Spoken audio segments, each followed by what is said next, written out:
Ngayong araw nga po pala, ipapakita ko po sa inyo ang part 2 sa paggawa natin ng temporary na bintana. Ito po ay gawa sa kawayan. Ako po pala ay humihingi ng pasensya sa mga followers nating Bisaya dyan. Kasi ngayon magtatagalog muna tayo kasi mas marami pala tayong followers na mga Tagalog. Pero bago ko ipagpatuloy ang ating video, papasukin muna natin ang maikli at simple nating intro. Pasok!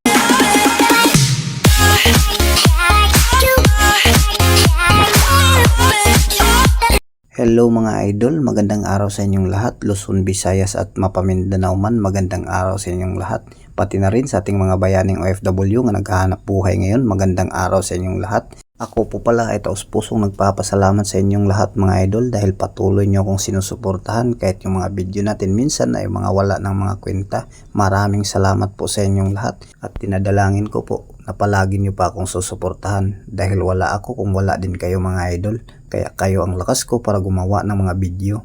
Ngayong araw nga po pala mga idol, ipapakita ko po sa inyo. Ito pala yung part 2 sa paggawa natin ng bintana na temporary. Gawa po ito sa mga kawayan mga idol.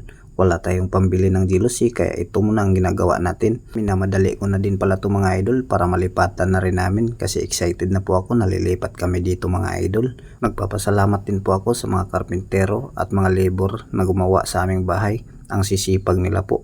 Hindi po kayo magsisisi kung sila ang makukuha mo gagawa ng bahay nyo. Ang babait na nila, masisipag pa at higit sa lahat mapagkatiwalaan pa. Kahit iiwanan mo sila, kusa silang magtatrabaho, hindi na naghihintay ng sinasabihan mo. Ako po ay taus-pusong nagpapasalamat sa mga karpinterong gumagawa sa aming bahay. At syempre, hindi rin natin nakakalimutan ang mga helper na ang sisipag din nila. Maraming salamat sa inyo po. Ako po ay nagpapasalamat dahil wala tong bahay na to kung wala din kayo na gumagawa at bumubuo nito. Maraming salamat po ulit sa inyong lahat. Lalong lalo na sa ating Panginoong Hesus na siyang nagbibigay sa ating mga buhay at mga blessing. Maraming salamat Lord sa binigay niyo pong blessing at dahil wala po ang lahat ng ito kung hindi dahil sa inyo. Balik muna tayo sa topic natin mga idol. Itong bintana po talaga na ito ay temporary kasi wala pa tayong pambili.